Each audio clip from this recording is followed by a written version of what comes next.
Hey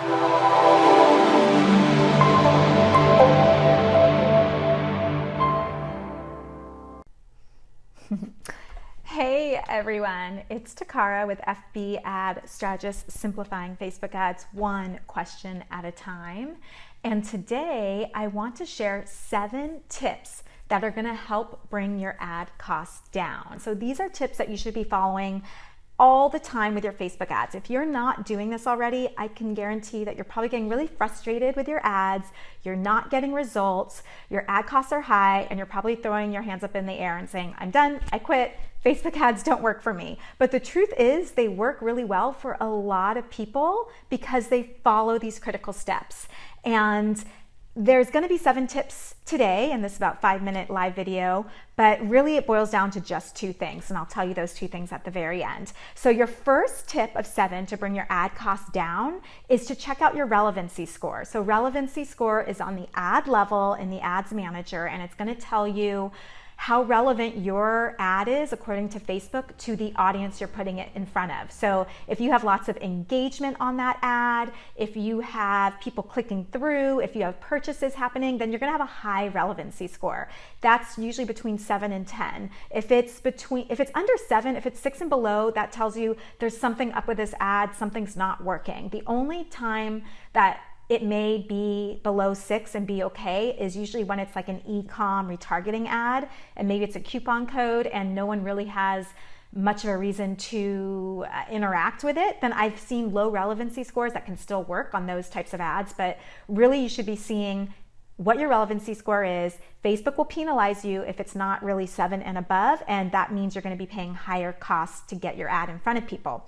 Number 2 is your frequency score. So there's both impressions, which is like the total number of times your ad's been seen, and then there's the reach, the number of people who have seen your ad. So if your impressions are very high and your reach is low, that means you're going to have a very high frequency score. So let's say you have 1,000 impressions and 500 reach, that means everyone's seen your ad twice. That's okay, but if you start getting into, 5,000 impressions and 1,000 reach, that means people are seeing your ad 5 times or more. That's costing you money every time that ad goes in front of that person if you're paying for an ad where it's an impression ad. So something to consider, always make sure you're looking at your frequency score. You can also look at your impressions versus your reach. It's the same kind of score. So make sure your ad is just not going on and on. That can also affect your relevancy score. If people are starting to see your ad too much, they don't like it, they'll click hide this ad. That gives you negative feedback that again increases your ad costs. So these are all things to consider. The third one is your audience targeting. So if your audience targeting is off, your ad costs are going to obviously increase, right? Or if you are targeting a very highly desirable audience, remember Facebook is an auction. We're all competing to get in front of the same people that we choose in our targeting level. So if you're doing a lot of times like B2B space, or if you are putting in a lot of layers of targeting, that's making Facebook do a lot more work to find these people, or you're targeting people where they're using third-party data to find these people, which they'll tell you on your ad set level. So sometimes when you choose a certain targeted audience, it will say you're going to pay more to get to this audience because we're partnering with third parties to give us this data.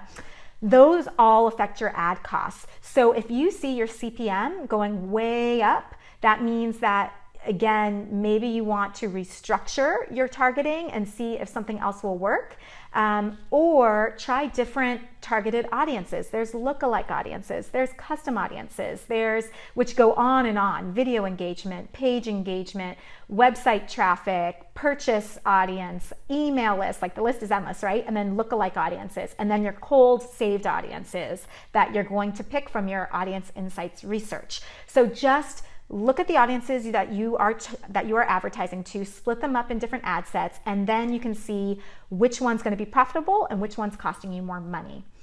After that was, 1, relevancy score, 2, frequency score, 3, audience targeting, 4 is your objective choice. So depending on which objective you choose at the campaign level, this is going to affect your ad costs. So video views are going to be a lot cheaper than conversions, for example. However, know that if you choose video views, you may end up paying more in the long run because those people are less likely to convert. Because remember, again, you're telling Facebook, show this to the person in my targeted audience that is most likely to take this action. So with video views, sure, it's really cheap. You can get 2-cent, 3-second video views.